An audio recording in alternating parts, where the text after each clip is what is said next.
no computador.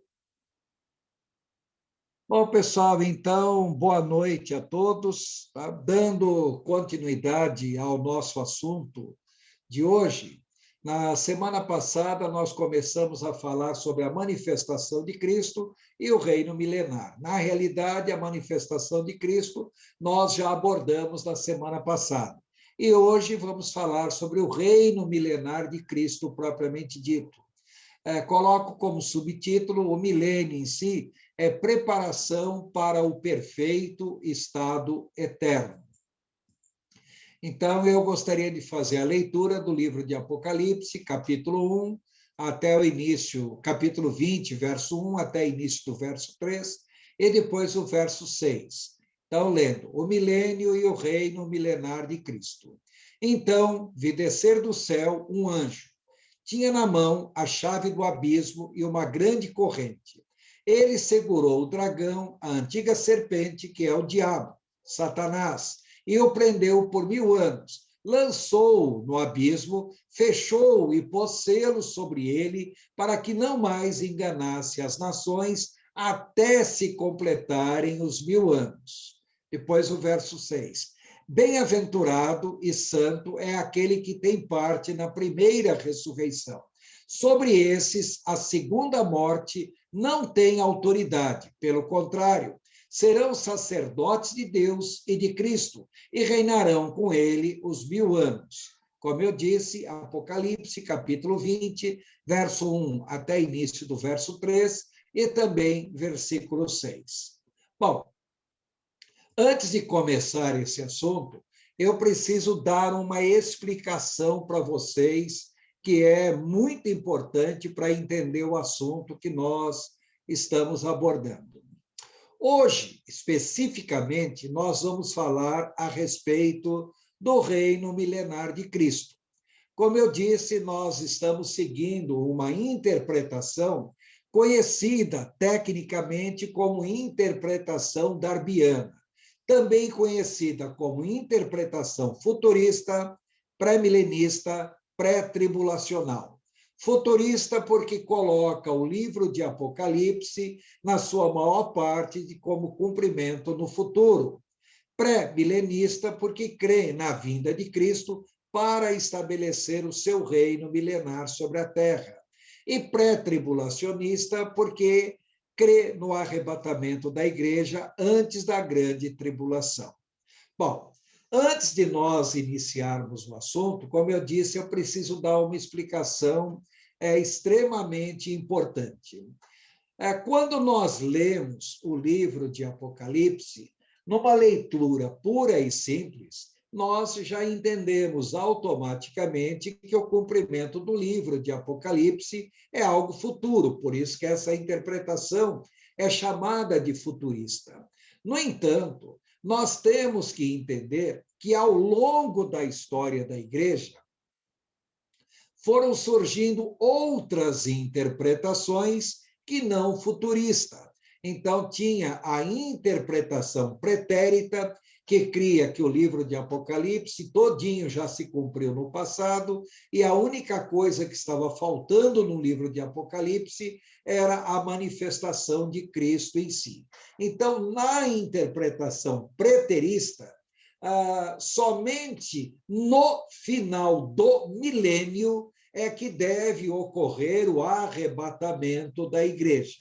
Bom, essa interpretação chamada pretérita é a interpretação adotada pela Igreja Católica Romana, é a interpretação adotada também por algumas igrejas protestantes tradicionais. Agora, se nós pegarmos o contexto geral do livro de Apocalipse, essa interpretação pretérita, ela realmente não passa numa análise mais detalhada do livro. Mas também surgiu uma outra linha de interpretação, que foi chamada a linha de interpretação de continuidade histórica. Essa linha de interpretação de continuidade histórica não coloca o livro de Apocalipse como tendo se cumprido todo no passado.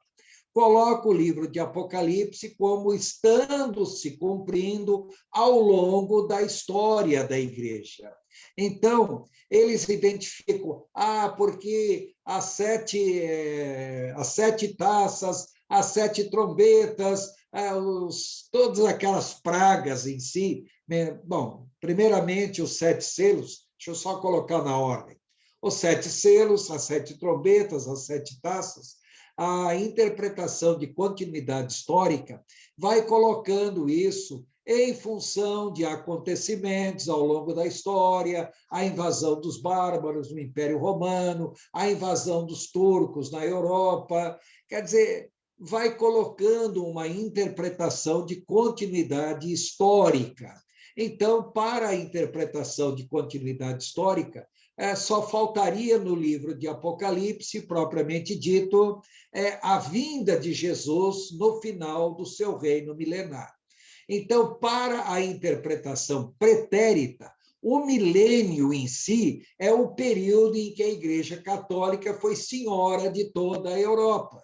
Para a interpretação da continuidade histórica, na realidade, nós estamos, no momento, vivendo o reino milenar de Cristo.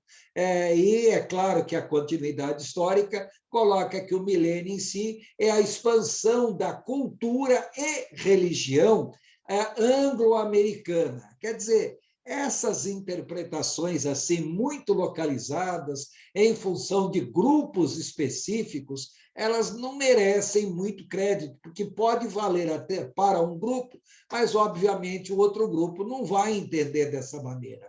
Em outras palavras, essas interpretações vão colocando assim distorções do texto bíblico e acabam perdendo a realidade do texto. Bom, por outro lado, dentro dessa interpretação, tanto a pretérita, como a interpretação da continuidade histórica, como a interpretação futurista, no caso, nós seguimos a interpretação futurista.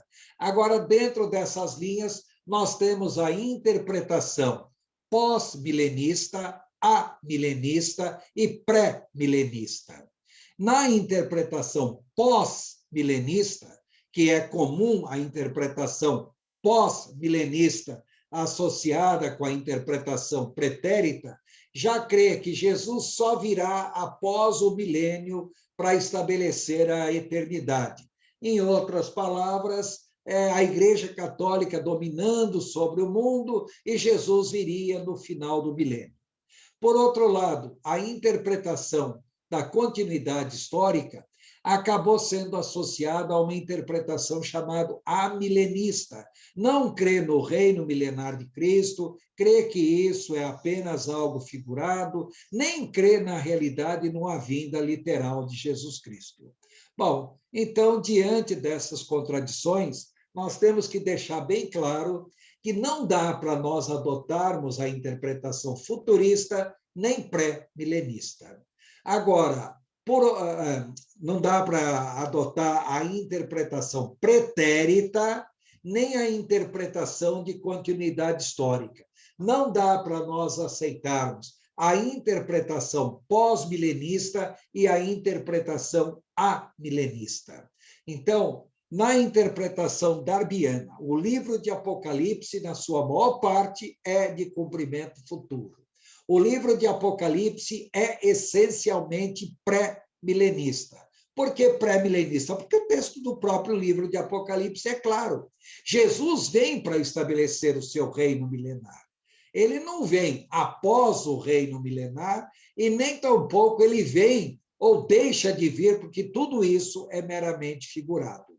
Agora, dentro da interpretação futurista, pré-milenista, eu já abordei com vocês que existe a interpretação pré-tribulacional, que é a que nós estamos seguindo, existe a interpretação pós-tribulacional, mid-tribulacional, existe a interpretação parcelada. Na interpretação pré-tribulacional, crê na vinda de Jesus antes da grande tribulação, na pós-tribulacional, crê na vinda de Jesus após a grande tribulação, o que é uma verdade. Qual é o grande problema? É que na interpretação pré-milenista, crê na vinda de Jesus antes da grande tribulação para arrebatar a sua igreja. Na interpretação pós-milenista, já coloca o arrebatamento da igreja no momento da manifestação de Cristo. Bom, então é para vocês entenderem as dificuldades que vão surgindo. Por outro lado, a interpretação midi-tribulacional, que surgiu depois da Segunda Guerra Mundial para cá, já crê que o arrebatamento da igreja acontece no meio da grande tribulação. Não há um argumento forte para isso, não. Tá? Existe também a interpretação chamada parcelada ou parcial, aonde, na realidade, a igreja é arrebatada aos poucos. O problema é baseado em quê? Essas linhas de interpretação surgem. Bom, por que eu estou falando tudo isso para vocês? Eu estou falando tudo isso para vocês terem em mente que nós encontramos várias interpretações diferentes. Então, com relação ao cumprimento do livro de Apocalipse, nós temos uma interpretação pretérita, temos uma interpretação de continuidade histórica e temos uma interpretação futurista. Há ainda uma outra linha de interpretação chamada espiritualista, mas aí já é seguido pelo espiritismo, não vou nem tecer comentário. Agora, com relação ao reino de Cristo, existe a interpretação pré-milenista, a interpretação pós-milenista e a interpretação amilenista. E com relação ao arrebatamento da igreja, ou é o arrebatamento pré-tribulacional, ou pós-tribulacional, ou midi-tribulacional, ou arrebatamento parcial. Bom, na realidade, a esmagadora maioria das igrejas evangélicas, entendam, igrejas evangélicas, igrejas que não têm nada a ver com a reforma protestante. Então, o que é uma igreja evangélica? São igrejas como a Igreja Batista, a Igreja Menonita, a Igreja de Deus, a Igreja de Cristo e a esmagadora maioria das igrejas pentecostais. E também algumas igrejas protestantes históricas, principalmente batistas tradicionais, tá? Todos esses seguem a chamada interpretação darbiana, interpretação futurista, pré-milenista, pré-tribulacional. Agora, por que eu estou falando isso? Em primeiro lugar, para vocês entenderem, tá, que existem várias linhas de interpretação diferentes. Em segundo lugar, para vocês entenderem que ninguém é dono absoluto da verdade, porque cada um enxerga a Bíblia de acordo com o seu ponto de vista. E há um terceiro ponto também que nós temos que destacar, é que, na realidade, uma profecia bíblica pode ter duplo, triplo ou múltiplo cumprimento. Em outras palavras, uma mesma profecia bíblica pode se referir a vários fatos que aconteceram repetidas vezes, porque ela pode, de fato, ser aplicada. Traduzindo isso em outras palavras, quem é o dono absoluto da verdade? Ninguém, tá? Porque cada um interpreta o livro de acordo com seus pontos de vista. Bom, diante de tudo isso, tenho em mente, podemos estar errados na nossa linha de interpretação? É claro que podemos. Agora, entendo que essa interpretação darbiana é a mais criteriosa, é a mais detalhista, é a que faz mais inferências com outras citações bíblicas. Em geral, a interpretação darbiana, podemos dizer, é a mais completa que existe.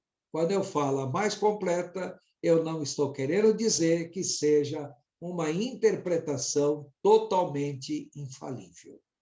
Bom, voltando então, tá? Sim, pois não, Alina, pode falar. Oi, pastor. Não, eu tenho receio dessa colocação se perder e eu acabar esquecendo de fazer essa pergunta. nós ficamos em dúvida aqui com relação a a profecia que o senhor falou que pode se repetir, né, algumas vezes. O senhor poderia dar um exemplo? Por exemplo, quando nós pegamos aquele monte de pragas mencionados no livro de Apocalipse, porque a discussão surge exatamente em cima disso. Então, os 7 selos, as 7 trombetas, as 7 taças. Para a interpretação darbiana, os 7 selos, primeira metade da grande tribulação.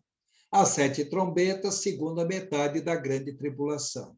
As 7 taças, os últimos 30 dias da grande tribulação. Bom, aquele monte de pragas ali são pragas que vão acontecer na grande tribulação. Mas pragas idênticas a essas não poderiam ter acontecido no passado? Poderiam. Em outras palavras, uma mesma praga pode se repetir ao longo da história. Deixa eu dar um exemplo claro para vocês.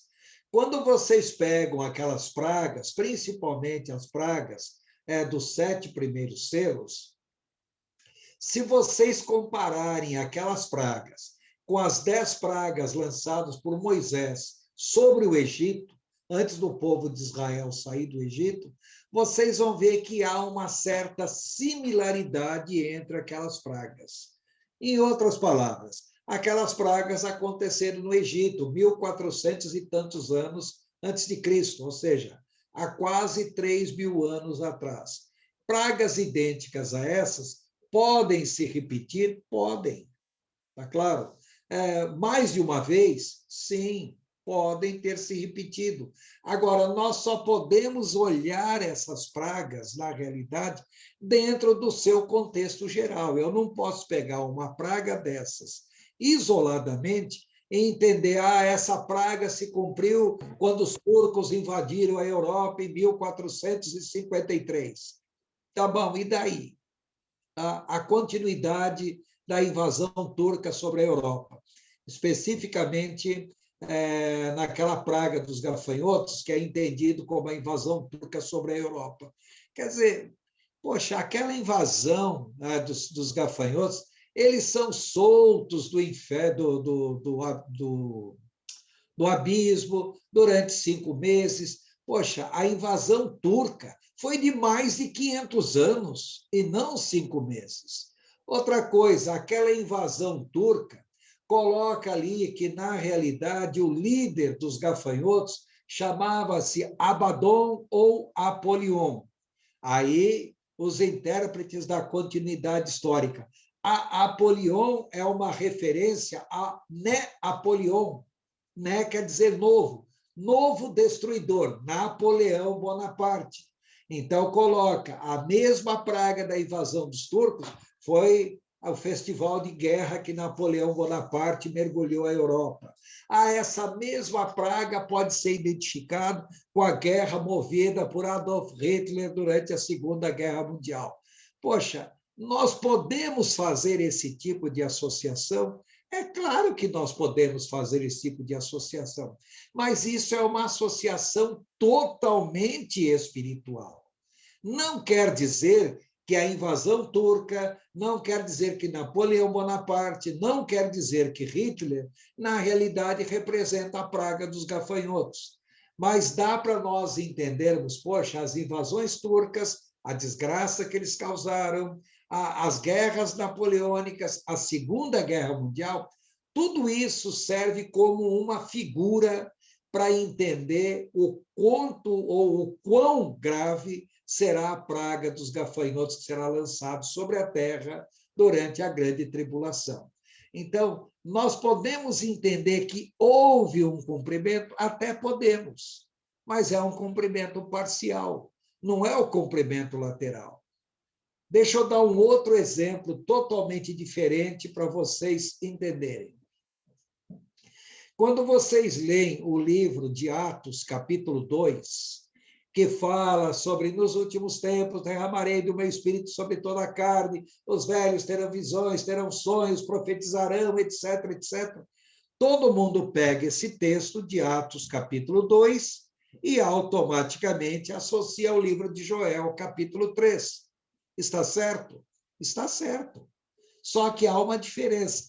Nesse caso, a própria Bíblia está dando essa interpretação, que ali no livro de Atos, capítulo 2, é o cumprimento do capítulo 3 do livro de Joel. Então, independente de qual a linha de interpretação que eu vou seguir, a própria Bíblia já está me mostrando essa associação.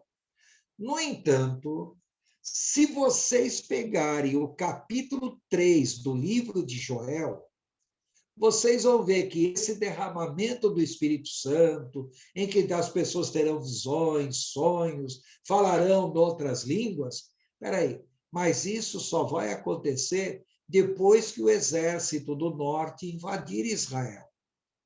Bom, mas quem é esse exército do norte? Se vocês pegam o livro de Ezequiel, capítulo 38, o exército do norte é quando a Rússia invadir Israel. Então, na realidade, a profecia do livro de Joel não se cumpriu no dia de Pentecostes. Pelo menos não se cumpriu com toda a sua intensidade. Então, é uma profecia de duplo cumprimento? É sim. O primeiro cumprimento dela aconteceu no dia de Pentecostes, mas o cumprimento total dessa profecia só vai acontecer depois da guerra de Gog. Então, na Bíblia, não é impossível nós encontrarmos profecias assim, com duplo entendimento. Quando vocês pegam o capítulo 11 do livro de Daniel, que fala sobre a guerra entre o rei do norte e o rei do sul, tal, Jerusalém é pisada, é assolada, é isso, é aquilo.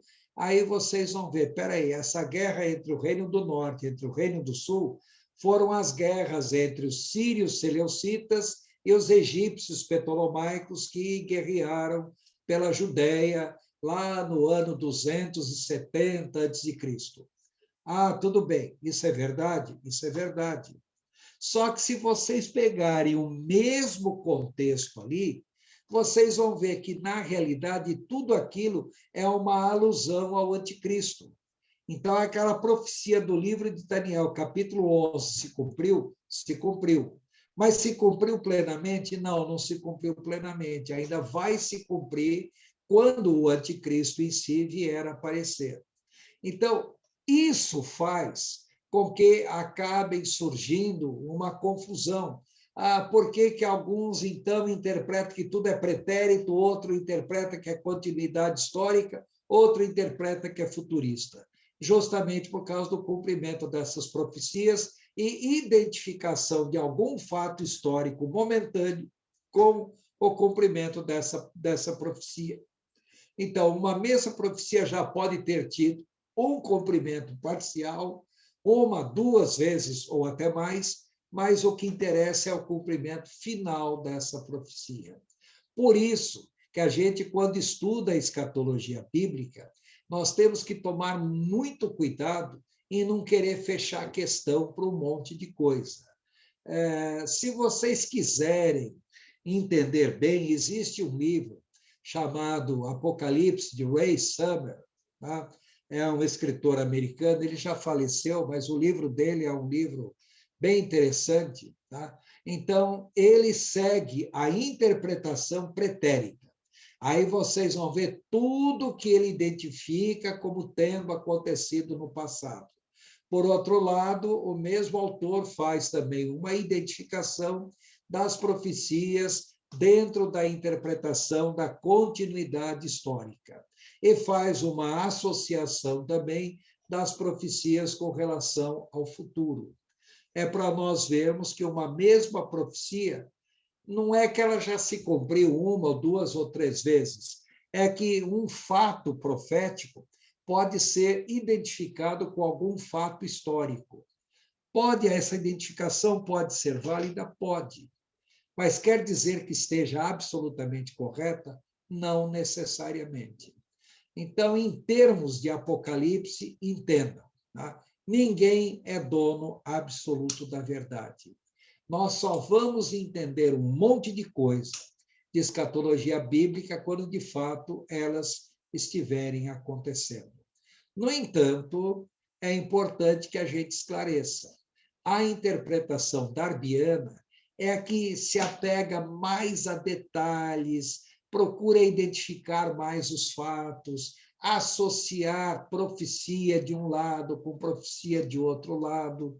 Então, a interpretação darbiana, é claro, quando eu falo interpretação darbiana, que a esmagadora maioria das igrejas evangélicas seguem essa linha de interpretação, mas é para vocês entenderem que igrejas muito tradicionais seguem outras linhas de interpretação que não a interpretação darbiana. Só para vocês terem noção, há alguns anos atrás, eu estava lá no estado de Massachusetts, nos Estados Unidos, e eu fui chamado lá para falar justamente sobre escatologia bíblica, que o pastor lá da igreja, era um pastor brasileiro, ele chegou lá na igreja e disse que o pessoal de lá não entendia nada de escatologia bíblica.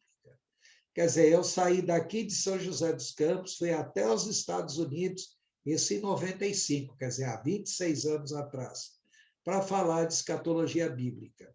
Então, eu dei um panorama geral de escatologia bíblica para o pessoal, para eles entenderem a visão escatológica, antes de nós entrarmos em detalhe. Então, depois que eu dei aquela visão panorâmica, aí nós tivemos um intervalo e algumas pessoas, não foi uma nem duas, não, foram várias pessoas que chegaram para mim e falaram: escuta, você falou que Jesus Cristo vai voltar um dia? Isso tem na Bíblia? Aí eu comecei a citar um monte de referências bíblicas que falavam a respeito da vinda de Jesus. Aí as pessoas falaram para mim: puxa vida, nós nunca ouvimos falar isso, que um dia Jesus vai voltar.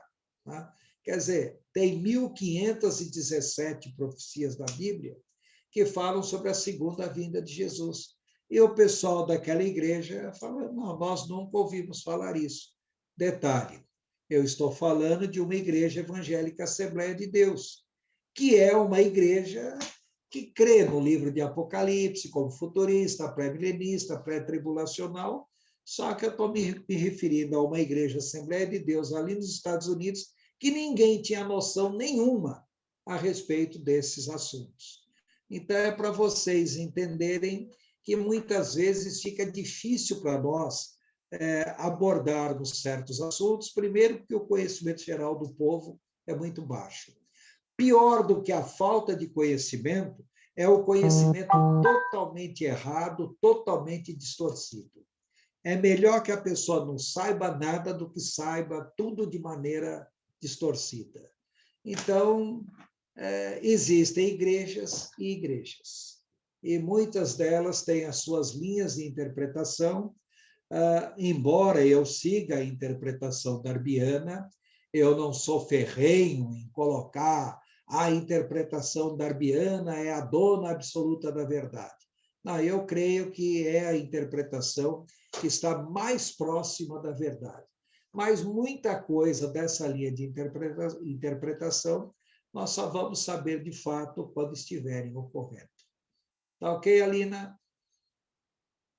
Tá? Ok, pastor. Perfeito. Obrigada, viu? Obrigada pela explicação. Tá, não, pode ter certeza de uma coisa, a sua dúvida não é só sua, não. Tá? É até bom que você tenha levantado uma questão desse tipo, porque outras pessoas podem ter dúvidas idênticas. Tá joia? Bom, pessoal, então, nós hoje vamos falar alguma coisa para vocês a respeito do milênio. Bem que o nosso horário já adiantou bastante, mas o que eu quero que vocês entendam basicamente do milênio dentro dessa interpretação darbiana. Então, olhando para esse gráfico, vocês estão vendo aí, nós já falamos desse gráfico várias vezes, essa linha grossa, horizontal aí no meio, é a linha do tempo, tomando como referência a cidade de Jerusalém. Então, entendo, no Antigo Testamento, o povo de Deus era o povo de Israel. No Novo Testamento, Israel continuou sendo o povo de Deus. Só que Deus levantou um outro povo, que é a igreja do Senhor Jesus. A diferença é que o povo de Israel é uma seleção divina, uma seleção étnica, um povo escolhido.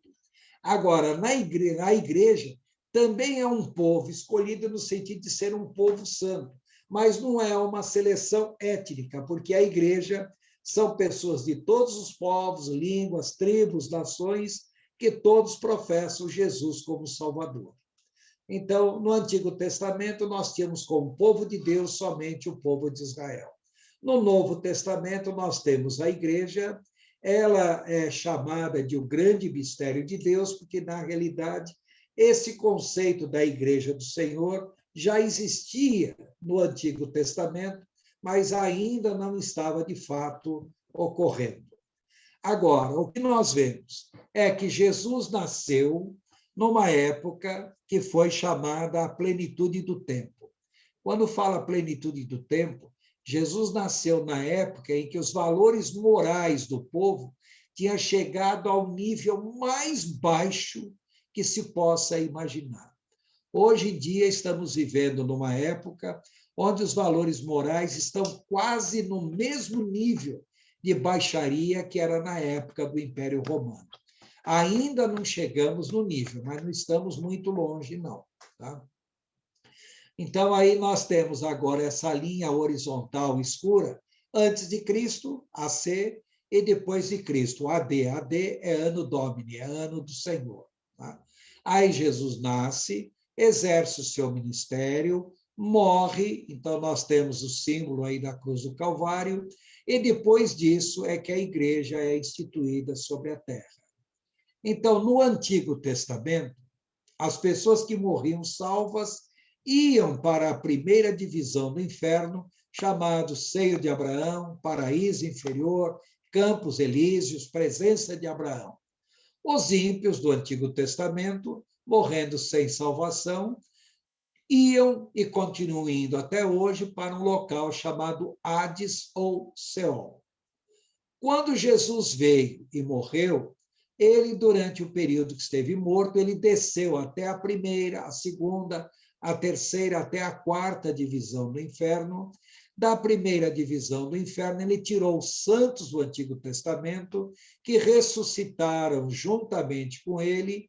Então, os santos do Antigo Testamento hoje estão no céu, olha aqui, subindo da cruz do Calvário, os santos do Antigo Testamento estão no terceiro céu. Na fase que nós estamos vivendo, que é a fase da igreja. As pessoas que morrem crendo em Jesus vão também para o terceiro céu. A diferença é que os santos do Antigo Testamento estão no céu em corpo, alma e espírito.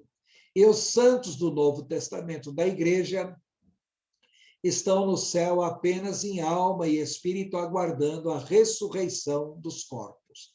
As pessoas que morrem sem salvação durante essa época, também observe a seta descendo, continuam indo para o Hades ou Seol. Bom, no final dos tempos, nós não sabemos quando, Jesus virá, então olha aqui em cima no gráfico, a vinda de Jesus, vai ocorrer a ressurreição dos mortos, o arrebatamento da igreja. Com o arrebatamento da igreja, a igreja vai para o tribunal de Cristo, do tribunal de Cristo vai para as bodas do Cordeiro. Durante o período no tribunal de Cristo, Satanás estará no céu, tá, para atrapalhar o julgamento da igreja, mas na realidade ele não vai atrapalhar em nada. Enquanto isso, aqui na Terra estará acontecendo a primeira metade da grande tribulação e a segunda metade da grande tribulação. Então, lembrando a vocês que a grande tribulação é um período em que Deus estará tirando da Terra tudo que não presta, de tal maneira que só vai sobreviver no final da grande tribulação aquelas pessoas não que creem no Senhor, mas que tiverem tratado bem o povo de Israel nesse período. Então, observe que a mortandade será muito grande, Então, todos que morrerem sem salvação durante a grande tribulação irão também para o Hades. Então, vejo aqui, primeira metade, segunda metade da grande tribulação, a setinha apontando para baixo e indo para o Hades. No final da grande tribulação, ocorre a ressurreição dos santos da grande tribulação, que chegam lá no céu no final das bodas do Cordeiro. Depois disso, Cristo, juntamente com seus santos, se manifesta, ocorre o julgamento das nações, Satanás é preso e lançado no abismo. Tudo isso daqui nós já comentamos. E agora, depois do julgamento das nações, Cristo estabelece o seu reino, o milênio, o governo de Cristo. Bom, o que nós temos que entender agora sobre o milênio? Quando nós falamos sobre o reino milenar de Cristo, entendam que é uma época de condições ideais e perfeitas para o homem pecador e imperfeito. Quer dizer, o homem é pecador, o homem é imperfeito, mas serão, ou no milênio, as condições para esse homem ser salvo serão as condições perfeitas. No entanto, muitas pessoas optarão em continuar pecando. Apesar de que Jesus estará presente, Satanás estará preso, não poderá tentar ninguém, as condições de salvação são ideais, mas ainda assim, homens optarão por não querer servir ao Senhor. Traduzindo isso em poucas palavras, a finalidade maior do milênio é provar que o homem peca porque é pecador, e não porque é tentado por Satanás. Porque Satanás não vai poder tentar ninguém, tá? E ainda assim existirão pessoas que deliberadamente não vão querer crer no Senhor. A diferença agora é que o Senhor dará aos ímpios a oportunidade até os 100 anos de idade para que eles se convertam. Se não se converterem, ímpios durante o milênio também morrerão e também irão para o Hades. Porém, com relação àqueles que vierem a crer no Senhor, a Bíblia não fala nem de maneira direta, nem de maneira indireta, que os que vierem a crer no Senhor morrerão durante o milênio.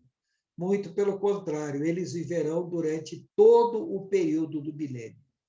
E uma coisa que tem que destacar também no período do milênio é que a Nova Jerusalém será vista no céu, orbitando sobre a terra. Então, a Nova Jerusalém não descerá do céu à terra, não nesse período. Ela estará sendo visível pelos moradores da terra. Bom, então vamos iniciar o nosso assunto. Então, quando nós falamos em milênio, reparem que na semana passada nós falamos sobre a manifestação de Cristo, nós falamos também sobre o julgamento das nações e destacamos para vocês que as nações que trataram bem o povo de Israel serão chamadas nações cordeiros e entrarão para o reino milenar de Cristo. Mesmo que entre essas nações haja alguma pessoa que não tenha tratado bem o povo de Israel.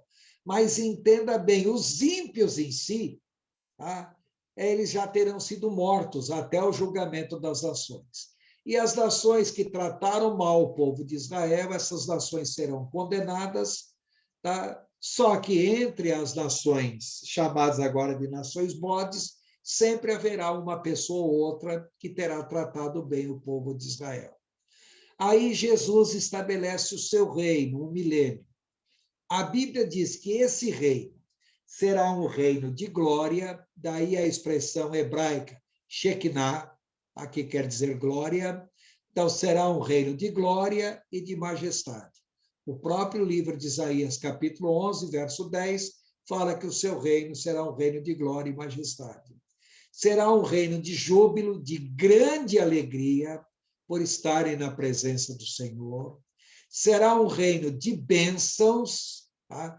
as várias bênçãos, será um reino de grande prosperidade em todos os sentidos, será um reino de benignidade, em que todas as coisas estarão bem, será um reino de grande sabedoria.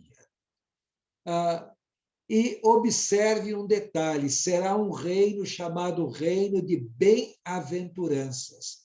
A palavra bem-aventurança, em grego, é makarios. A palavra makarios quer dizer felizes, imensamente felizes, mas é uma felicidade que vai além da felicidade da alma. Então, bem-aventuranças ou reino de felicidade. Felizes e santos os que participam da primeira ressurreição. A segunda morte não tem poder sobre eles, ou seja, quem foi arrebatado agora está com Cristo, esses jamais cairão, tá? Então, a segunda morte não tem poder sobre eles, serão sacerdotes de Deus e de Cristo e reinarão com ele durante 1000 anos, durante o milênio. Apocalipse, capítulo 20, versículo 6. Alexandre, você sinalizou que quer fazer uma pergunta? Pois não, Alexandre? Sim, pastor. Fala um pouco sobre prosperidade num reino onde não haverá assim, uma diferenciação, um comércio, algo assim. Por favor. Eu vou falar assim, não vou falar agora, respondendo a sua Tá. pergunta, mas faz parte do assunto que vem pela frente. Tá ok, Alexandre? Ok. Tá? Então, continuando em frente. Tá? Então, são algumas características do reino. Glória, quando nós falamos glória, por quê? Entendo, a nova Jerusalém será vista do céu. O próprio Senhor Jesus, com toda a sua glória, estará reinando. Será um reino de júbilo, entenda, júbilo. Não haverá mais morte de pessoas salvas, não haverá tristeza, haverá cura para todas as enfermidades. Então, será uma época de grande bênção, uma época de grande prosperidade, principalmente para o povo de Israel e para toda a humanidade em si.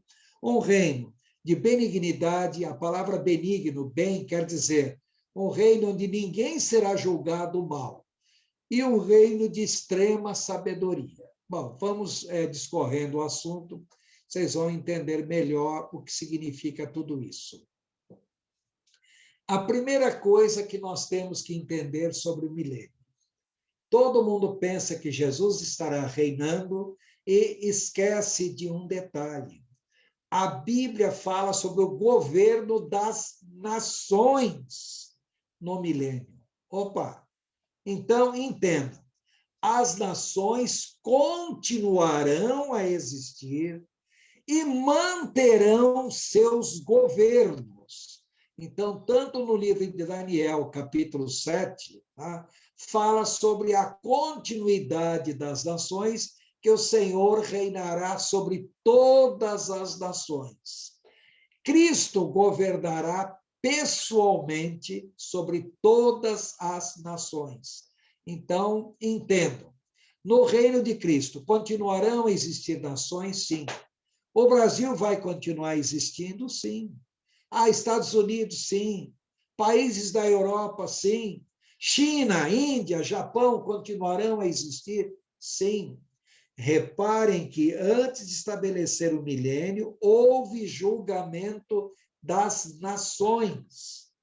As nações cordeiro, nações que trataram bem o povo de Israel, entrarão para o milênio, mesmo que entre essas nações algumas pessoas sejam mortas por não terem tratado bem o povo de Israel. E as nações bodes, como nações em si, todos serão mortos. Mas entre as nações bodes existirão pessoas que trataram bem o povo de Israel e, consequentemente, entrarão para o milênio também. Alguns países, historicamente, sempre foram inimigos do povo de Israel. Exemplo, Alemanha, países islâmicos de modo geral, países lá do Oriente, como China, Índia, são países que tradicionalmente sempre trataram mal o povo de Israel. Mas nesses países que tradicionalmente trataram mal o povo de Israel, existem ou não existem pessoas que isoladamente tratam bem? Exemplo, quem assistiu o filme A Lista de Schindler? Ora, Schindler, ele era um alemão. A Alemanha, tradicionalmente, sempre tratou mal o povo de Israel. Mas repare que Oskar Schindler era um homem que, isoladamente, tratou bem e fez todo o possível para preservar o povo de Israel. Outras nações, por outro lado, tradicionalmente sempre trataram bem o povo de Israel. Exemplo, Inglaterra, Estados Unidos, então são nações que sempre trataram bem. Ah, mas na Inglaterra e nos Estados Unidos pode existir pessoas que trataram mal o povo de Israel? Podem existir tais pessoas.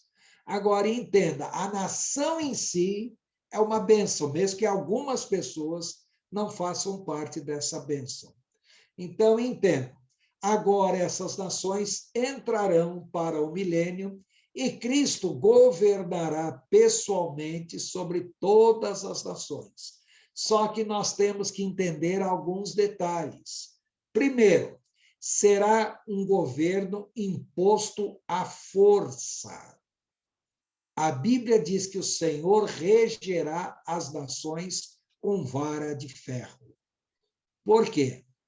Entenda, algumas nações não aceitarão o governo de Cristo numa boa. A própria Bíblia fala que o Senhor precisará castigar os egípcios, fazendo com que eles caminhem pelo deserto durante 40 anos. E o Senhor castigará as nações durante o seu governo, fazendo com que não chova sobre essas nações como uma forma de punição. Então, entenda, o governo de Cristo será um governo divino? Será. Mas entendo que será um governo imposto na marra, imposto pela força.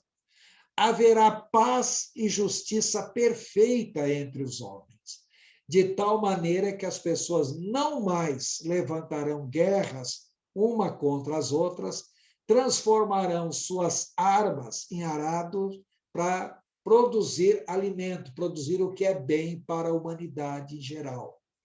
E uma outra coisa, Jesus não se chamará mais Jesus nesse período, mas se chamará Jeová Tzidkenu. A palavra Jeová, nós traduzimos por Senhor, né? E Tzed quer dizer justiça, e Kenu quer dizer nossa. Então será Jeová Tzidkenu, o Senhor, justiça nova. Esse será o nome do Senhor nesse período. Olha o texto de Jeremias 23, versos 5 e 6. Eis que vem dias, diz o Senhor, Senhor aí é a palavra Jeová, em que levantarei a Davi um renovo justo. E rei que é, reinará, e agirá sabiamente, e executará o juízo e a justiça na terra. Nos seus dias, Judá será salvo, e Israel habitará seguro.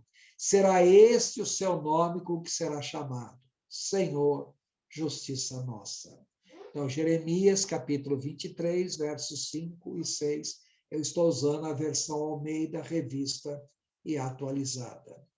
Então, a maior parte dos crentes tem dificuldade de entender que nesse período, tá, que é o que nós estamos tratando, continuarão a existir nações normalmente.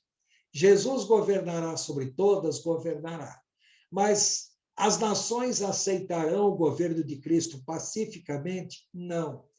Lembram-se que nós falamos que para entrar no milênio, o critério não era crer em Cristo, o critério era ter tratado bem o povo de Israel?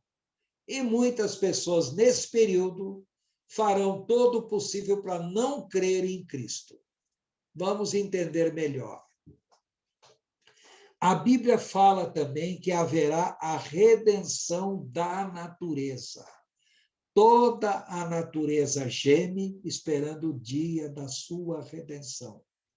Então, o mundo todo será transformado num verdadeiro jardim do Éden. Mas entenda, Jesus não fará o milagre de transformar o mundo do Jardim do Éden. Ele fará com que as pessoas trabalhem e edifiquem isso. Haverá fartura de águas e fartura de alimentos, de tal maneira que nem os animais comerão resto de comida dos seus senhores. Os animais comerão do melhor que for produzido, tamanha será a fartura. Então, os animais domésticos terão fartura, os animais selvagens serão pacíficos, de maneira que o leão e o cordeiro estarão juntos. O leão, o urso e o bezerro pastarão juntos. Tá? No entanto, a Bíblia diz, mas a serpente continuará comendo do pó da terra. Então, haverá uma redenção da natureza? Então, entenda, a natureza do planeta Terra, os animais. No entanto, a serpente continuará comendo do pó da terra. Bom, aí entenda, continuará comendo porque vai continuar sendo um animal réptil, um animal que rasteja. Agora, será que haverá uma maldição específica sobre a serpente? Bom, isso a Bíblia não diz. Então, já vi vários comentários sobre isso.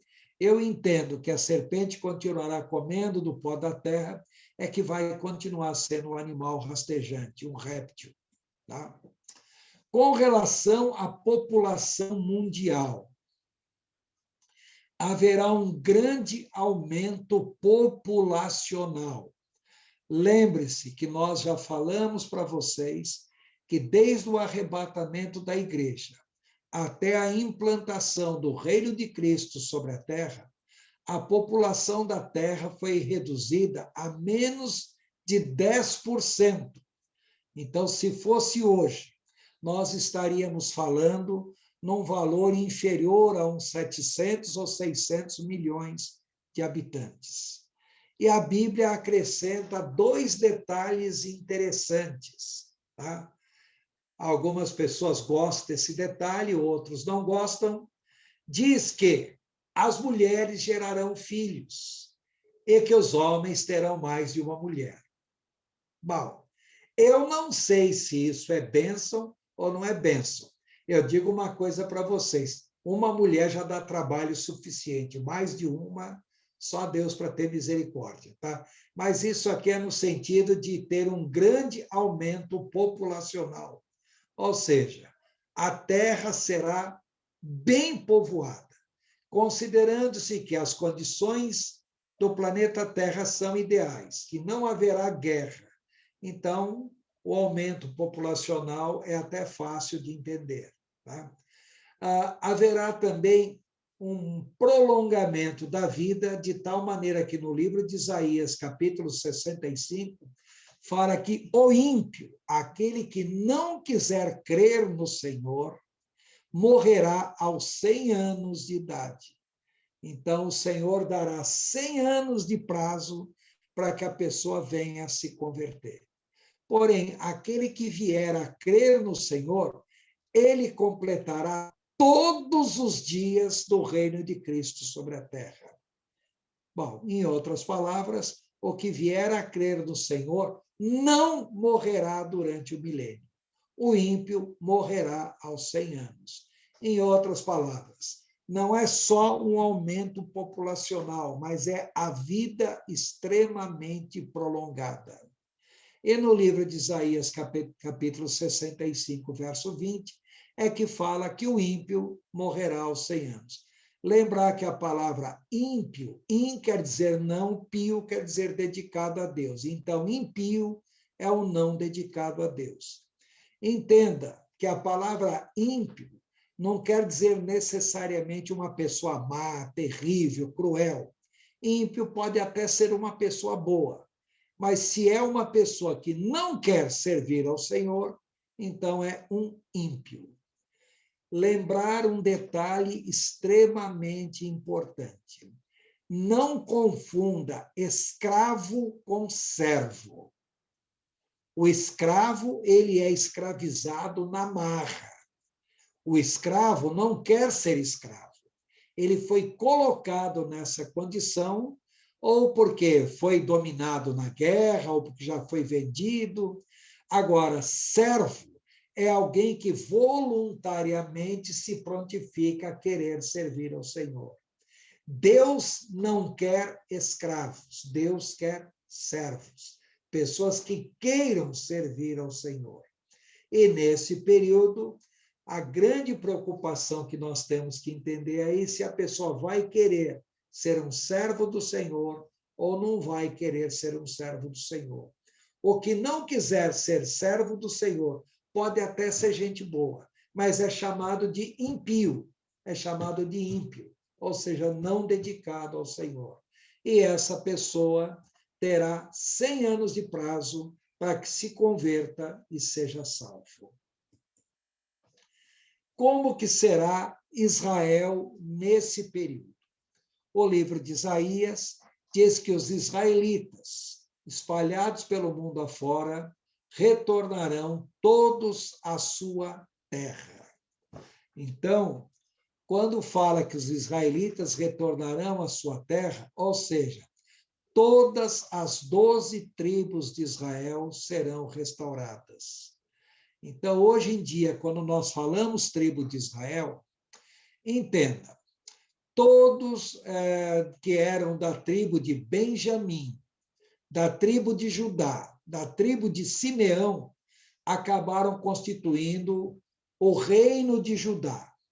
Tá? E os que eram da tribo de Levi também. Então, todas as vezes que vocês encontrarem um judeu por sobrenome Levi, entenda que, na realidade, ele é da tribo de Levi. Todas as vezes que vocês encontrarem um judeu por sobrenome Cohen, Cante, Conte, tá? Coi, entenda que é um levita especificamente da família sacerdotal.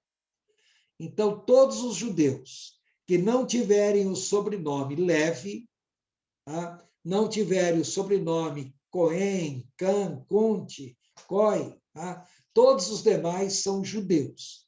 Agora, as demais tribos de Israel, elas estão sendo encontradas. Então, na década de 80, o povo de Israel repatriou para Israel os judeus, os israelitas falachas, lá da Etiópia, que é a tribo de Dan. Então, a tribo de Dan foi repatriada para Israel. Agora, no ano passado, o governo de Israel repatriou para Israel o povo Manashura, a tribo de Manassés, que vivia lá na Birmânia. Birmânia atualmente é Mianmar. Tá? No norte do Iraque, a leste da Turquia, existe ali o povo curdo. A maior parte dos curdos são da tribo de Efraim. Tá? Ali, no Afeganistão, existem alguns pequenos povos que são descendentes da tribo de Naftali, tribo de Simeão e outras tribos mais. Ou seja, essas tribos que estavam desaparecidas estão sendo reencontradas e o governo de Israel tem repatriado essas tribos para Israel. Durante o milênio, então, todos os israelitas voltarão à sua terra. As 12 tribos serão restauradas, como nós lemos no livro de Ezequiel, morarão na terra, e Israel será governada, encabeçada por Davi. Aí uma pausa para explicar Davi aqui. Tá? No livro de Ezequiel, capítulo 31, verso 24, quando fala que Davi governará sobre Israel, nesse texto fica difícil nós entendermos se é Davi, o rei Davi, no sentido literal, ou se Davi aí é uma figura de linguagem para designar o próprio Cristo. Bom, não interessa se é o próprio Cristo ou se é o rei Davi literal, o que nós temos que entender é que sobre o governo de Israel estará Davi. Quer seja esse Davi o rei Davi propriamente dito, quer seja esse Davi uma figura para Cristo. Só isso? Não. Como será Jerusalém no milênio? Jerusalém será a sede do governo mundial de Cristo. Ele governará a partir de Jerusalém, como diz Joel, capítulo 3, verso 21, governará sobre todos os povos da terra. E Jerusalém não mais se chamará Jerusalém, se chamará Jeová Shammah. Em hebraico quer dizer o Senhor está ali. É uma coisa curiosa. Se vocês pegarem um mapa mundi e localizem Jerusalém no mapa mundi, se vocês traçarem um meridiano, o que é um meridiano? Tá? Meridiano são linhas que dividem a Terra em si. Então, se vocês traçarem o meridiano do Polo Norte até o Polo Sul, passando por Jerusalém, vocês vão ver que a quantidade de terra que tem a oeste é a mesma quantidade de terra que tem a leste.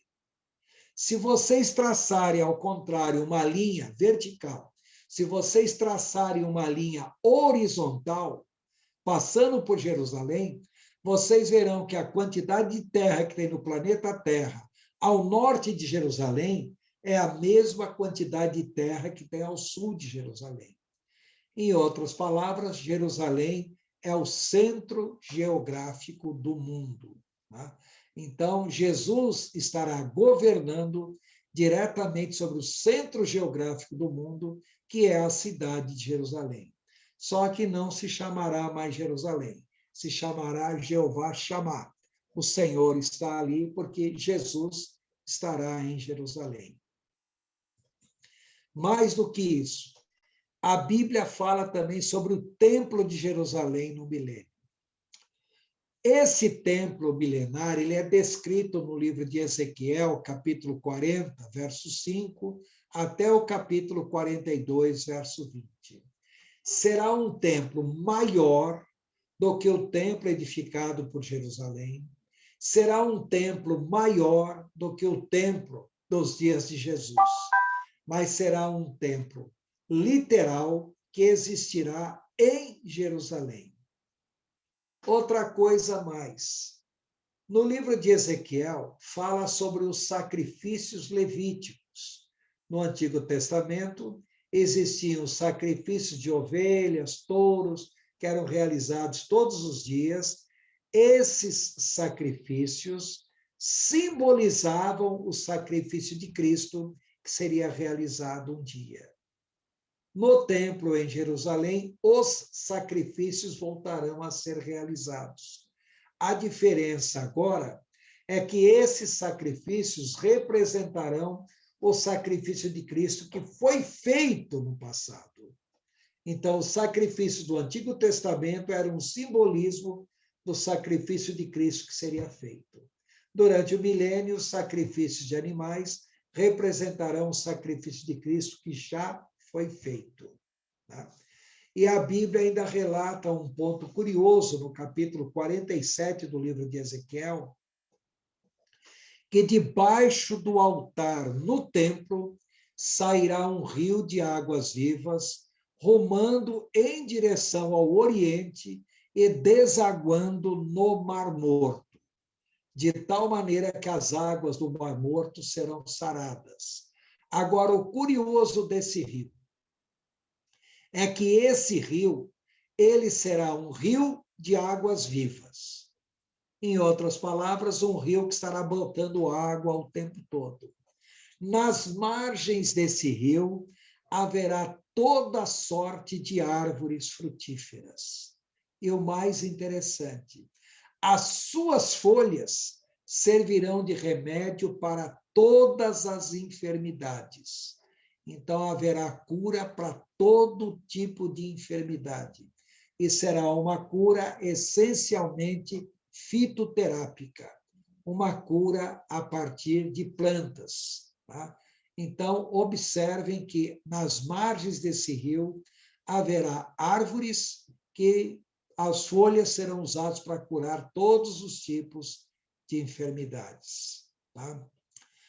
como que será a salvação no milênio? Então, lembre-se, haverá as condições ideais e perfeitas de salvação. O que são essas condições ideais e perfeitas? Entendo, em primeiro lugar, Jesus estará presente e a Nova Jerusalém será vista no céu. Então, só o fato de que Jesus estará presente, tá? Sendo visivelmente, tá? Visível a todo mundo, a Nova Jerusalém estará pairando sobre a terra. A Bíblia ainda fala que haverá uma grande atividade evangelística, aonde a mensagem pregada será o evangelho do conhecimento do Senhor. Repare, hoje nós pregamos o evangelho da graça, na grande tribulação será pregado o evangelho do reino, no milênio será pregado o evangelho do conhecimento do Senhor, que é para as pessoas conhecerem o Senhor. Todos os povos da terra irão a Jerusalém para adorar ao Senhor periodicamente. Agora, os glorificados. Quem são os glorificados? Santos da antiga aliança, santos da nova aliança, ou seja, da igreja, santos da grande tribulação. Então, os glorificados serão reis e sacerdotes. Em outras palavras, governaremos, mais do que isso, seremos sacerdotes e, um ponto interessante, também seremos juízes sobre a terra, para exercer justiça. Por que exercer justiça? Porque haverá possibilidade de alguma injustiça? Haverá sim. Na terra, existem juízes que fazem coisas erradas? Bom, basta vocês olharem o próprio sistema judiciário que nós temos no Brasil. Quantos juízes que são corrompidos e não deveriam ser? Nesse período, os juízes seremos nós. Detalhe, somos glorificados. Qual é a possibilidade de nós sermos corrompidos? Nenhuma. Tá? Além do mais, também, Satanás estará preso no abismo. Em outras palavras, não poderá enganar ninguém. As condições de salvação serão as condições ideais e perfeitas. No entanto, no livro de Isaías, capítulo 65, verso 20, diz que nem todos servirão ao Senhor. E ainda diz mais, que o Senhor precisará castigar as nações que se recusarem a servir ao Senhor. Então, entendam tudo o que nós falamos até agora. O milênio será um preparatório para o reino eterno de Cristo. Ainda não é o reino eterno, é um preparatório. Então, as condições são as melhores possíveis. Tá? Jesus presente, a Nova Jerusalém sendo observada, os anjos sendo vistos, os glorificados sendo reis, sacerdotes, juízes, Satanás e seus demônios presos, não poderão tentar ninguém, o evangelho do conhecimento sendo pregado como nunca foi pregado antes, e ainda assim haverá pessoas que não vão querer crer no Senhor. Em outras palavras, a finalidade do milênio é provar que o homem é mau porque é mau, e não porque Satanás tenta e o induz ao pecado. Porque as condições serão ideais de salvação e ainda assim haverá pessoas que não vão querer crer no Senhor. Tá? Bom, uma vez entendido isso, a Bíblia ainda fala sobre a visão da Nova Jerusalém celestial. Reparem nessa figura aí, vocês têm um desenho da cidade de Jerusalém visto do alto do Monte das Oliveiras. É a visão que a gente tem. Para quem vai em Jerusalém, e eu fui lá, poxa, a gente vai no Monte das Oliveiras e contempla essa cena que vocês estão vendo nessa figura. É a cidade de Jerusalém vista a partir do Monte das Oliveiras. Só que o que nós temos que entender é que a Nova Jerusalém será vista no céu. Ela não será pequenininha, que nem aparece no desenho aí, não. ela terá mais ou menos uns 3.000 quilômetros. Tá? A Jerusalém celestial será enorme. Ela terá mais ou menos uns 3.000 quilômetros de medida, ou seja, tá? Cada lado da cidade de Jerusalém será enorme, será gigantesco e será vista no céu. Tá? Então, a Nova Jerusalém, a visão da Nova Jerusalém celestial, será visível sobre a terra e a iluminará o tempo todo. Tá? Uma vez eu ouvi um comentário, eu achei até interessante o comentário, que a Nova Jerusalém ela funcionará como um satélite geoestacionário. Para quem não sabe o que é um satélite geoestacionário, é um satélite que é lançado sobre a Terra e ele gira ao redor da Terra na mesma velocidade angular da própria Terra. Então, dá a impressão que ele está parado sobre a superfície da Terra. Ele não está parado, ele está girando, mas na mesma velocidade angular. Então, hoje em dia, quando vocês usam, por exemplo, GPS, Waze, tudo isso aí são satélites geoestacionários. Então, a pessoa estava fazendo uma comparação que a Nova Jerusalém será vista sobre a Terra como um grande satélite geoestacionário. Bom, pode ser que sim, não posso afirmar categoricamente que seja isso. Agora, o que nós temos que entender? Que será enorme, tente imaginar algo com mais ou menos uns 3.000 quilômetros de cada lado. Então, será visível sobre a Terra, iluminará sobre a Terra. Mais do que isso, a Nova Jerusalém refletirá a presença e a glória de Deus. E a Nova Jerusalém é uma personificação da noiva de Cristo. É uma representação da igreja glorificada. Será vista por todos, mas entendo, tá? No milênio, somente os glorificados e os anjos terão acesso a ela. A população da terra em si não terá acesso à Nova Jerusalém. Ela será visível, iluminará a terra, mas só os glorificados e anjos terão acesso à Nova Jerusalém. Quando nós falamos glorificados, entendo santos do Antigo Testamento, santos do Novo Testamento, ou seja, a igreja, e santos da grande tribulação. Esses são chamados glorificados. Né? Bom, até esse ponto, alguma pergunta, algum questionamento, alguém quer acrescentar algo? Eu tenho uma pergunta, pastor. Pois não, Valmir? Na realidade, é assim. Deixa eu ver se eu entendi até aqui. Nós temos quem vai entrar no milênio, são as nações Cordeiro, né, que são as nações que trataram bem o povo de Israel. Então, no milênio, terão as pessoas dessas nações, terão os glorificados, né, que são os santos que se manifestaram com Jesus. E aí, esse milênio, né, com essas pessoas, não significa que todas essas pessoas são salvas, né?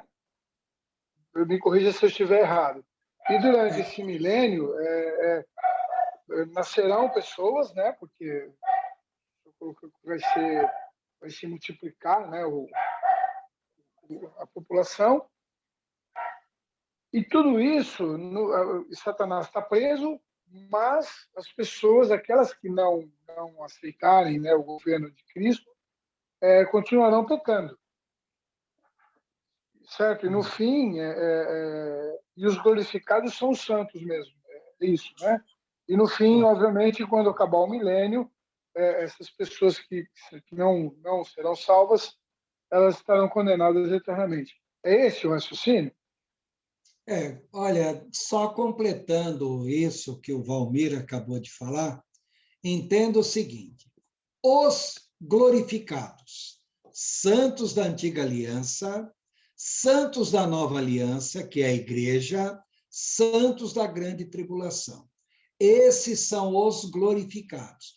Os glorificados não se casam, não se dão em casamento, são glorificados. Serão reis, sacerdotes, serão juízes sobre a terra. Então, Jesus exercerá o poder executivo, os governantes da terra exercerão o poder executivo, os glorificados exercerão o poder judiciário, tá, sobre a terra. Só isso? Não. Quem que vai ser o poder legislativo? Em princípio, tudo estará concentrado em Cristo. Agora, o que vocês têm que entender é que nós estamos falando glorificados. Agora, entenda, pessoas que sobreviveram à grande tribulação, pessoas que sobreviveram ao tribunal de Cristo, entrarão para o milênio. Serão homens e mulheres normais, que casarão, gerarão filhos, que nascerão, crescerão, casarão, gerarão filhos.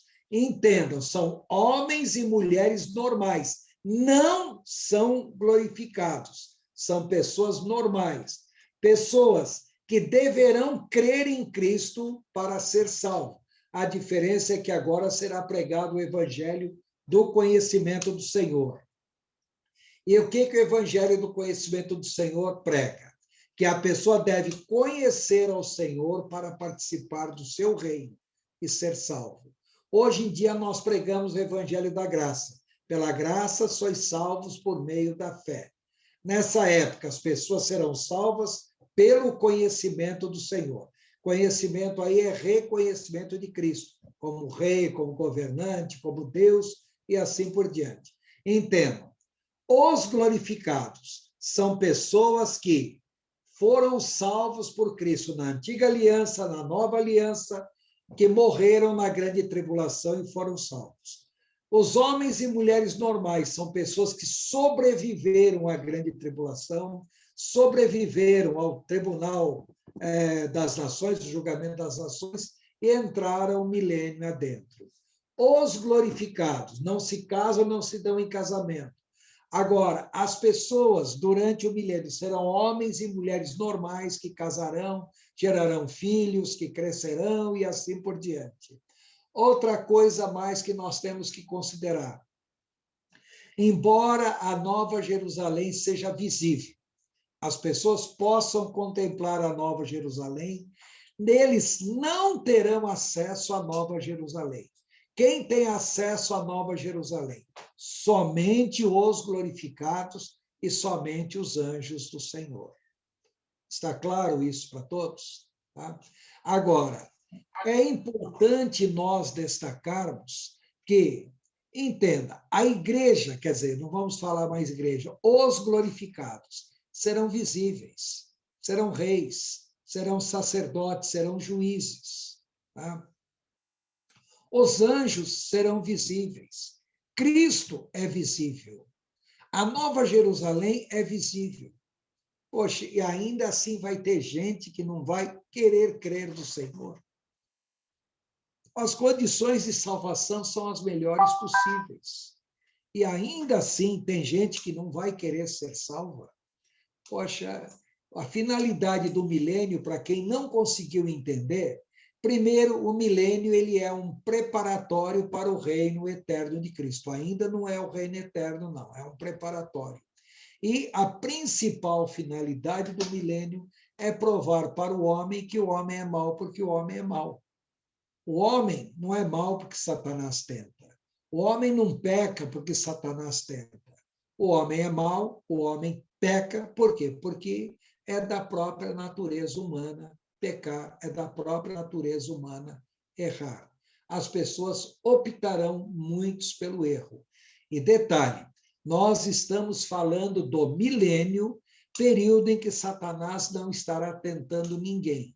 No final do milênio, quando Satanás for solto do abismo, ele sairá para enganar as nações, e a quantidade de pessoas que seguirá Satanás será uma quantidade muito grande.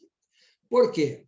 Durante o milênio, muitas pessoas crerão no Senhor, ou por comodismo, ou, vamos usar um termo, por falta de algo melhor do que o Senhor. Aí, quando Satanás aparece, apresentando para a pessoa algo aparentemente melhor, é claro que isso é uma mentira, mas é algo aparentemente melhor, a quantidade de pessoas dispostas a seguir a Satanás será muito grande. Então, a finalidade do milênio é mostrar isso. Mesmo com todas as condições ideais, as pessoas optarão em não querer servir ao Senhor. Entenda, servo não é escravo. A palavra servo, na língua etrusca, que deu origem a essa palavra servo, quer dizer, aquele que se entrega voluntariamente a um serviço. Então, o escravo ele é escravizado na marra. Ele foi conquistado na guerra, ele já nasceu filho de escravos. O escravo não tem liberdade de não ser escravo. Ele é escravo e, enquanto ele for vivo, vai continuar sendo escravo. O servo, não. O servo é uma pessoa que se entrega voluntariamente em querer servir a Deus. Agora, entenda, servir a Deus, na realidade, é servir as pessoas. Então, o servo é alguém que voluntariamente está ali para servir a Deus, para servir as demais pessoas. Nós olhamos a servidão de alguém, tá? Não é pelo fato dele dizer que é servo de Deus, é pelo que ele faz em questão de querer servir as outras pessoas. Porque nós vamos demonstrar que servimos a Deus pelo modo como servimos as outras pessoas. Ficou claro isso, Romir? Respondi a sua pergunta ou não? Excelente, pastor. Respondeu sim. Eu tenho uma outra dúvida, mas no final eu coloco. Obrigado. Fale agora, então, Romir, antes que eu passe a palavra para Tatiana, ou Herbert, e depois para Evelyn. Não, só uma dúvida final. No final do milênio, Satanás será solto e vai ter a batalha final, né? Os salvos, as pessoas que forem salvas nesse período, o que vai acontecer com elas nesse período da batalha do Armagedon? Elas continuarão na Terra ou serão também retiradas? Valmir, dá uma olhadinha na continuação do assunto, desse próprio PowerPoint que eu mandei para vocês, o PDF, você vai ter a resposta para isso. Eu pretendia abordar esse assunto hoje, mas devido ao adiantado da hora, nós vamos abordar só na semana que vem. Tá? Então, eu não vou responder sua pergunta agora, porque faz parte da sequência que nós estaremos abordando. Tá ok? Maravilha, maravilha. Obrigado. Tá. Tatiane e Herbert, qual a grande dúvida da vida de vocês? São várias, pastor. Herbert. Pois não, Herbert. Vamos lá. Primeiro, assim, isso pode até ser sucinto, mas vamos lá. Aquela sequência da grande tribulação tem 2 períodos ali de 3 anos e meio. Está tipificado com clareza na Bíblia ou se olhou em alguma informação acadêmica? Não. Você pode 3 anos olhar. e meio? Oi? 3 anos e meio mesmo ou isso aí é uma figura de linguagem? Não. Você pode olhar que eu até cito todas as referências bíblicas quando nós abordamos isso, que é chamado de 3 anos e meio, 1.260 dias, 42 meses. Então, em princípio, são 1.260 dias, 42 meses, 3 anos e meio, porque a Bíblia se refere a isso várias vezes usando esse termo.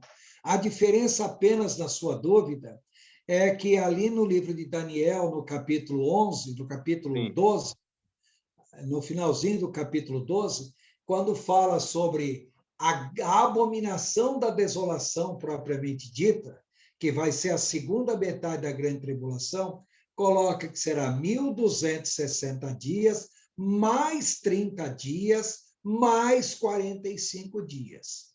Então, em princípio, como a palavra dia empregada ali é ion pode ser empregado também com outros sentidos, que não necessariamente um período literal de dias, mas se nós olharmos à luz de Daniel, capítulo 9, verso 27, comparado com Daniel, capítulo 11, os versos, finalzinho ali do capítulo 11, versos 13 e 14, então nós vamos ver que literalmente aí são dias mesmo.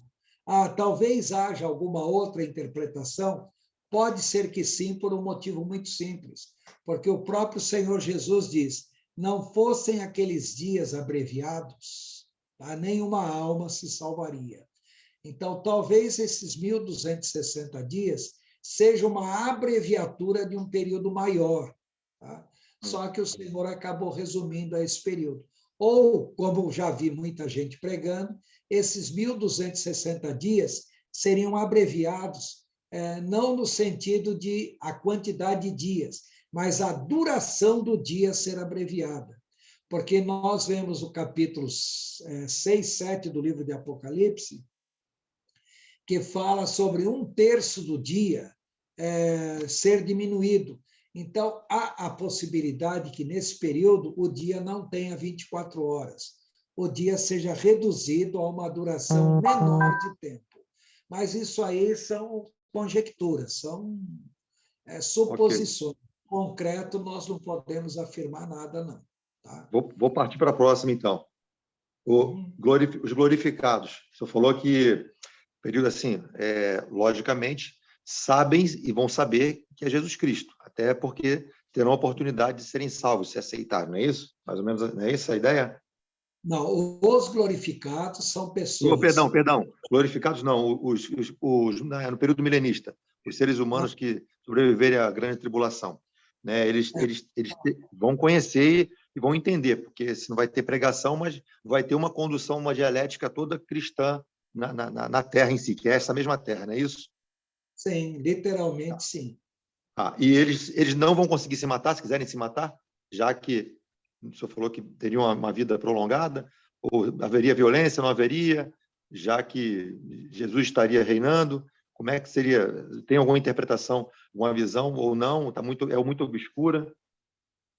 Olha, às vezes me fazem algumas perguntas, Herbert, que eu nunca parei para pensar nisso. Eu nunca tinha parado na possibilidade... Está muito perfeito isso aí, né? Estão vivendo 100 anos, duas esposas. Quase apanhei aqui quando... Ainda bem que eu quero estar como glorificado. Né?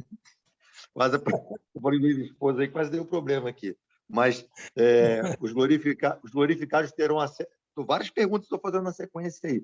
Estariam acesso a Nova Jerusalém, vindo e descendo na terra, como corpo humano, corpo glorificado? Duas perguntas em uma aí. Entendo. Os glorificados, esses não se casam, não se dão em casamento. Não, ok, não, está aí tranquilo. Eu quero crer que você e a Tatiana estarão nas condições de glorificados, então vocês não serão mais marido e mulher. Vocês não. Foram duas perguntas em uma. Zé, aqueles seres humanos sobreviveram. Se matariam ou não? Poderiam se matar? Não haveria nada de morte? Muito perfeito. Espero até quando? Vivo até 100? É muito obscuro isso aí? Eles viverão durante todo o período do reino, em outras palavras. Quem nascer no início do milênio e for fiel ao Senhor, no final do milênio vai ter 1000 anos de idade. Quem, por exemplo, sobreviveu à grande tribulação, vamos supor que a pessoa sobreviveu à grande tribulação e tem 30 anos de idade, vai entrar no reino milenário de Cristo com 30 anos de idade. E realmente vai ser fiel ao Senhor, vai crer no Evangelho. Então, essa pessoa, no final do milênio, vai estar com 1030 anos de idade. Por quê? Porque os salvos não virão a morrer. Tudo bem, mas essas pessoas vieram com o coração já mal, distorcido da grande tribulação, vão estar no mundo perfeito, sem violência? Não é meio confuso isso? Não, porque você entenda que aquela pessoa que não quiser servir ao Senhor, o Senhor dará um prazo de 100 anos para que essa pessoa venha se converter. Se ainda assim não quis se converter, hoje em dia nós não falamos muito sobre a maioridade penal. 18 anos, reduzir para 16, na minha opinião, tinha que reduzir a 12, mas tudo bem. Tá? Então, hoje nós falamos em maioridade penal. Nesse período, nós vamos falar em maioridade espiritual. Em outras palavras, as pessoas terão até 100 anos de idade para se converter ao Senhor.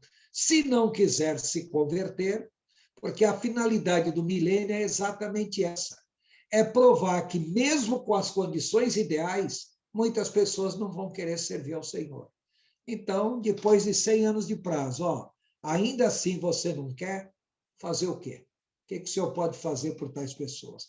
Porque Aí o cai no que Senhor o senhor, é aí servo, cai no não que é? o senhor- sim, mas aí cai no que o senhor falou, vai realmente provar que o homem é mau. Mas o homem já não é mau, já que o DNA dele é de Adão, pecador, ou não tem nada a ver com Adão, cada ser humano é ser humano.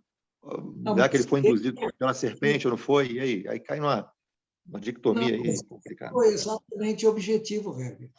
Porque hoje em dia todo mundo justifica os seus erros porque foi tentado por Satanás. Durante o milênio, ninguém vai poder alegar que foi tentado por Satanás, porque Satanás não vai poder tentar ninguém, tá? E ainda assim as pessoas optarão em errar. Em outras palavras, poxa, se com as condições ideais ainda assim a pessoa não quer crer, então não tem mais o que fazer por essa pessoa. Então, na verdade, a gente não pode culpar Adão, não. Então, é livre-arbítrio. Adão foi Adão, a gente é a gente. Falar que o nosso DNA é pecador por causa de Adão, esquece isso, então. Então, até porque o ser humano que vai estar lá na frente tem a mesma característica genética que a nossa de hoje. Né? Não, deixa eu colocar a coisa de uma outra maneira. É que para quem fez o curso de psicoteologia, isso é fácil. Para quem não fez, já é um pouquinho mais complicado. Quando a Bíblia diz que nós somos formados de corpo, alma e espírito, entenda bem, nós temos um corpo, nós temos um espírito, mas nós não temos uma alma. Nós somos uma alma. A alma tem vários atributos. Quais são esses atributos? Os instintos humanos, as emoções e sentidos, as emoções e sentimentos, os sentidos, os vários aspectos do intelecto e a vontade. Tudo isso aí forma aquilo que nós chamamos a alma. A tendência da alma é abusar, é extrapolar dos seus atributos. Deixa eu explicar. Todos nós temos o instinto de alimentação. Bom, isso faz parte da natureza humana. Só que algumas pessoas são glutões, comem de maneira exagerada. Outras pessoas, ao contrário, são abstêmicos de alimento o tempo todo. Tá? Bom, qual é a tendência da alma? É abusar dos seus atributos. Então, instinto de alimentação é um atributo. Reprodução é também um instinto, é um outro atributo da alma. Então, a pessoa pode extrapolar no sexo, como a pessoa também pode ser um abstêmico sexual. Então, qual é a tendência da alma? É abusar dos seus atributos. Ou seja, na natureza adâmica, nós temos atributos que nós herdamos dos nossos pais. Só que a natureza adâmica faz com que nós tenhamos tendência em exagerar para mais ou para menos um desses atributos. Aí nós, muitas vezes, falamos, a culpa é de Satanás. Não. Satanás, ele sabe quais são as nossas fraquezas e ele só vai nos tentar naquilo que ele sabe que nós somos fracos. Nós já temos a tendência a pecar em determinadas áreas. Então, se uma pessoa tem uma forte inclinação à bebida, ora, Satanás vai colocar diante da sua vida tudo aquilo que é necessário para que a pessoa beba e peque. A pessoa tem uma inclinação a roubo, Satanás vai colocar as condições para a pessoa roubar. Ou seja, nós temos a natureza adâmica, Satanás só coloca as condições para que a pessoa abuse da natureza adâmica. Agora, entenda, durante o milênio, Satanás não vai tentar ninguém. Mas nós continuaremos tendo a natureza adâmica? Claro que sim. Nós continuamos tendo a natureza adâmica. Em outras palavras, a natureza pecaminosa nós teremos? Sim, porque isso faz parte da nossa própria natureza. Só que a diferença é que hoje, muitas vezes, nós justificamos que somos tentados por Satanás, o que é uma inverdade. Algumas vezes até podemos dizer que sim, outras vezes não. Agora, durante o milênio, ninguém vai poder dizer que pecou porque foi tentado por Satanás. E ainda assim haverá pecado? Haverá sim. Em outras palavras, as pessoas pecam porque pecam. As pessoas não pecam porque são tentadas. Tá? Faz parte da natureza adâmica, da natureza do ser humano pecar. É isso que o milênio quer provar, que o homem é mau porque é mau por natureza. Não é porque Satanás tenta. Satanás não vai tentar ninguém, ele estará preso. Quando, no final do milênio, ele for solto do abismo e sair para tentar, bom, aí a multidão que vai atrás dele será muito grande. Tá? Então, sem tentar, muitas pessoas já escolherão o erro, imagine quando ele tentar, isso já no final do milênio. Será muito pior. Ok? Ok, pastor.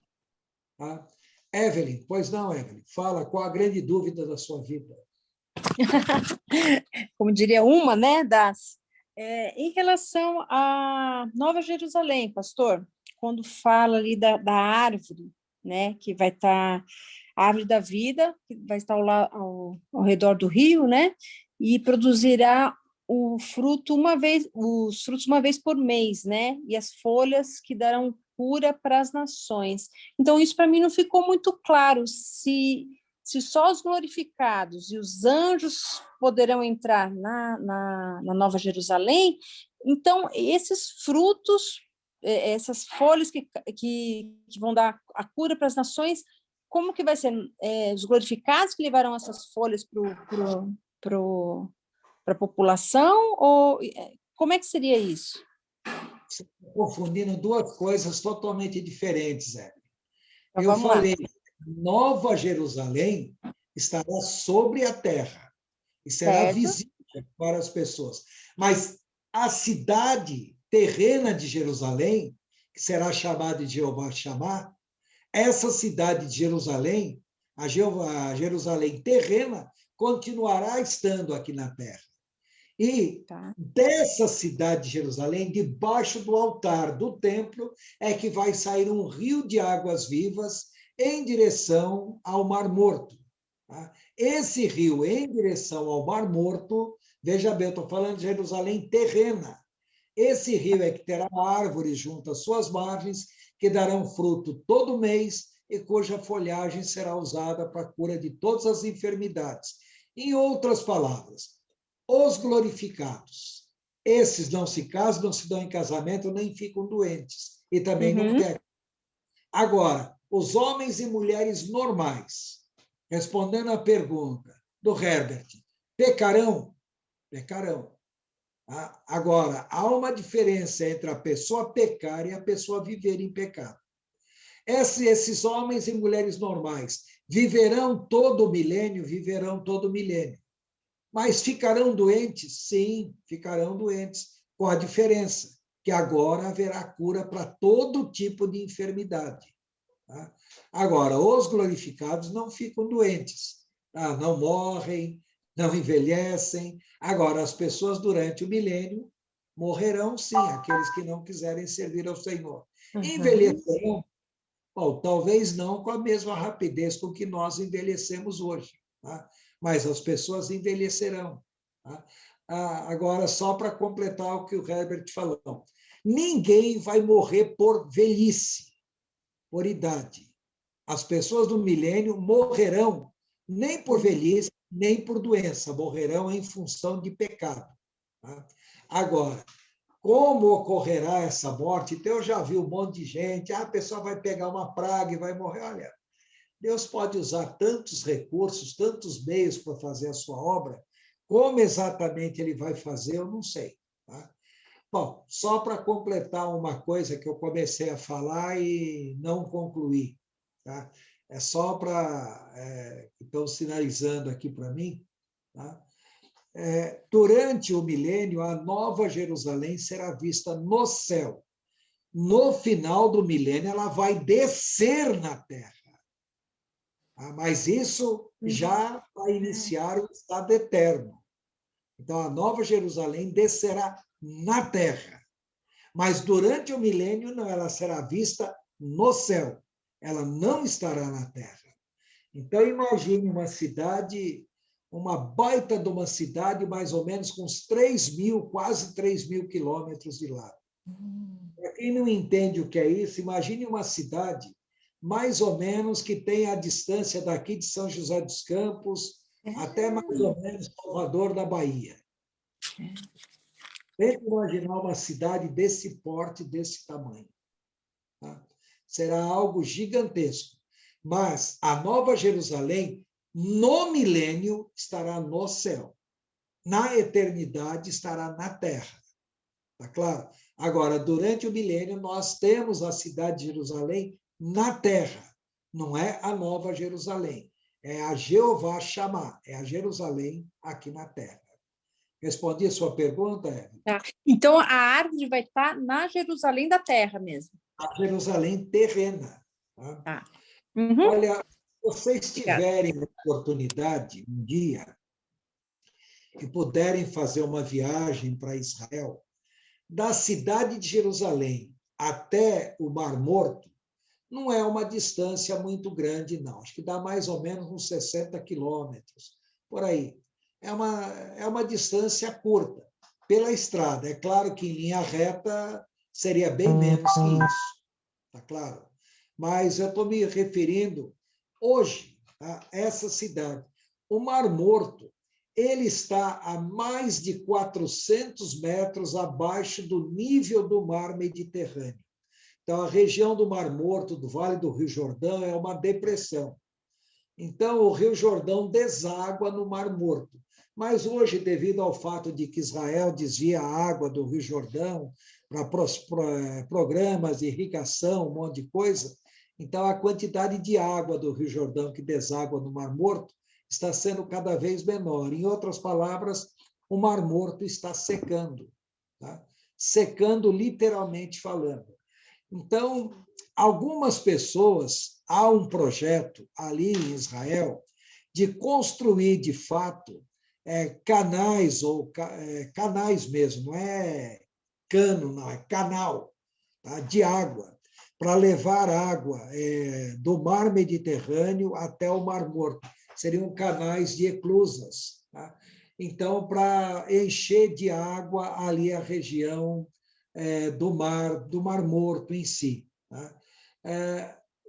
Então, muitas pessoas entendem que esses rios de água viva seriam canais que seriam construídos ali. Olha, pode ser tanta coisa. Tá? O grande problema é que nós temos uma tendência muito grande em querer espiritualizar tudo. Talvez esses rios de água viva, literalmente falando, sejam um rio espiritual, mas talvez sejam canais. Assim como agora nós temos ali canais desviando a água de São Francisco para a região do Nordeste, chegando até o Rio Grande do Norte. Então, a ideia ali em Israel é fazer exatamente a mesma coisa. É levar água do mar Mediterrâneo, tá, até Jerusalém, sendo que essa água, de alguma maneira, seria filtrada, seria purificada para ser usada em Jerusalém e depois desviada em direção ao Mar Morto. Tá? Bom, muita gente entende que é isso, esse rios de água viva seja isso. Olha, pode ser que seja, pode ser que não seja, eu não excluo essa possibilidade. Deixa eu só acrescentar uma outra coisa para vocês. Para quem está acompanhando os noticiários de Israel, eu gosto de acompanhar. Todo dia eu ouço alguma coisa. Qual é a ideia? Para quem sai do Mar Mediterrâneo e quer ir para o Mar Vermelho, existe o Canal de Suez. O Canal de Suez ele tem duas desvantagens muito grandes. Primeiro, o Canal de Suez está em território egípcio. E cá para nós, lidar com o egípcio não é uma coisa muito fácil, não. E, em segundo lugar, o Canal de Suez está numa área desértica muito forte. Então, o vento, a areia do deserto, vira e mexe, está enchendo ali aquela região do Canal de Suez, então o canal constantemente tem que ser dragado para tirar a areia que vai depositando no fundo, a areia do deserto. Qual é a ideia que o povo de Israel tem? É construir um outro acesso ao mar, né, ligando o mar Mediterrâneo ao Mar Vermelho. Então, existem duas possibilidades. Uma possibilidade seria abrir um caminho pela fronteira de Israel, ali junto ao Egito, para desaguar no Golfo de Aqaba. Bom, qual é o grande problema? É que teria que passar por território palestino. E passar por território palestino seria um problema do mesmo jeito para Israel. Tá? A outra opção seria construir um canal realmente passando do Mar Mediterrâneo por Jerusalém, desembocando ali na região do Mar Morto, e um outro canal do Mar Morto até o Golfo de Aqaba, ali no sul de Israel, na fronteira entre Israel e Jordânia, que é uma área de menos atrito, de menos dificuldades. Tá? Então, na realidade, o Mar Morto receberia água tanto do Mar Mediterrâneo como receberia água do Mar Vermelho, do Golfo de Aqaba. Bom, é um projeto de irrigação, não é só um projeto de comunicação, é um projeto de irrigação de larga escala, porque essa água, na realidade, ela seria dessalinizada, tá? Porque Israel tem grandes usinas de dessalinização de água para abastecer a agricultura. O grande problema é construir uma usina de dessalinização de grande porte. Agora, o que eu quero que vocês entendam é que isso não é meramente um projeto, não. O projeto existe e as condições de execução desse projeto existem. Tá? E o que é mais curioso, o que eu acho mais interessante, quando vocês leem lá no livro de Zacarias, quando o Senhor descer à terra, o monte das oliveiras será fendido, uma parte para o norte, uma parte para o sul, e esse rios de água viva vai passar ali onde hoje é o Monte das Oliveiras. Bom, na realidade, esse projeto de construção de canais ali, no caminho entre o Mediterrâneo, passando por Jerusalém até o Mar Morto, o caminho mais curto seria passar exatamente por onde é o Monte das Oliveiras. Então, de repente, o que é uma profecia bíblica vem a se cumprir através de uma obra de engenharia de grande porte. Condições para fazer isso existe hoje em dia? Existe. Recurso técnico existe? Existe. A grande dificuldade apenas, na realidade, é o recurso político, porque, afinal das contas, construir um canal passando por território palestino hoje é dor de cabeça para Israel. Construir um canal que passe fora do território palestino, na divisa entre Israel e Jordânia.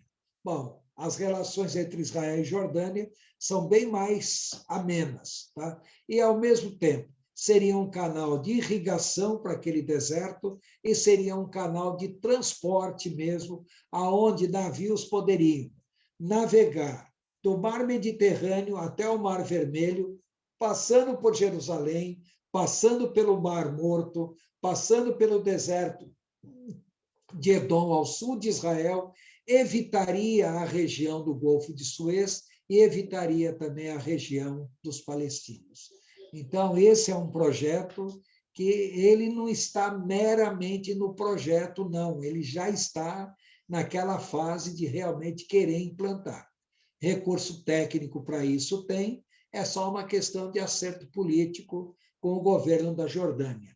E é claro que o governo da Jordânia olha isso com bons olhos. Por quê? Porque parte da Jordânia é um deserto improdutivo.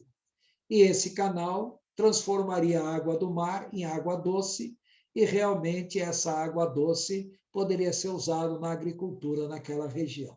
Para Israel isso é fácil, para a Jordânia seria uma bênção. Há essa possibilidade assim. Tá? Agora, quando fazer? Bom, quando fazer, eu não sei. Tá joia? Pessoal, eu vou desconectar agora o som, mas não quer dizer que nós estamos interrompendo a nossa reunião.